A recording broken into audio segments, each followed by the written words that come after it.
വയനാട് പടിഞ്ഞാറത്തറയിൽ ജലസേന വകുപ്പിന്റെ കനാൽ നിർമ്മാണത്തിനായി തോട് താൽക്കാലികമായി അടച്ചതിനെ തുടർന്ന് വെള്ളക്കെട്ടുണ്ടായി. ജലസേചന വകുപ്പ് അധികൃതരെത്തിയതോടെ തോട് വഴിതിരിച്ച് പിന്നീട് വിടുകയായിരുന്നു. ഉണ്ടായ വെള്ളക്കെട്ടാണ് നമ്മൾ കാണുന്നത്. ഒരുപാട് വീടുകളിലൊക്കെ വെള്ളത്തിലായ ഒരു അവസ്ഥ ഉണ്ടാകുന്നുണ്ട്. കമൽ വിവരങ്ങൾ നൽകാനായിട്ടുണ്ട്. കമൽ, ഈ തോട് അടച്ചത് എന്തിനായിരുന്നു? ഒരുപാടിടത്ത് ഇപ്പോൾ ഈ വെള്ളക്കെട്ട് രൂപപ്പെട്ടിട്ടുണ്ടോ? എന്താണ് സംഭവിച്ചത്?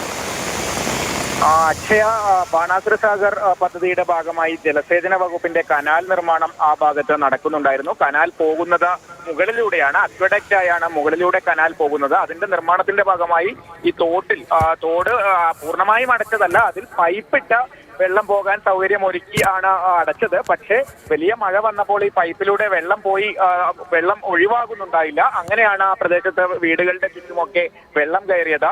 ഇന്ന് രാവിലെ ജലസേചന വകുപ്പിന്റെ ആളുകളെത്തി വെള്ളം തിരിച്ചുവിട്ടിരുന്നു. പക്ഷേ വെള്ളക്കെട്ട് രൂപപ്പെട്ടത് കൊണ്ട് തന്നെ പെട്ടെന്ന് വെള്ളം ആ ഭാഗത്തു നിന്ന് ഒഴിവായില്ല. അങ്ങനെയാണ് ആ പ്രദേശത്ത് അത്തരത്തിൽ വെള്ളക്കെട്ട് ഇപ്പോഴും നിലനിൽക്കുന്നത്. അക്ഷയ, കമലാണ് വിവരങ്ങൾ നൽകിയത്.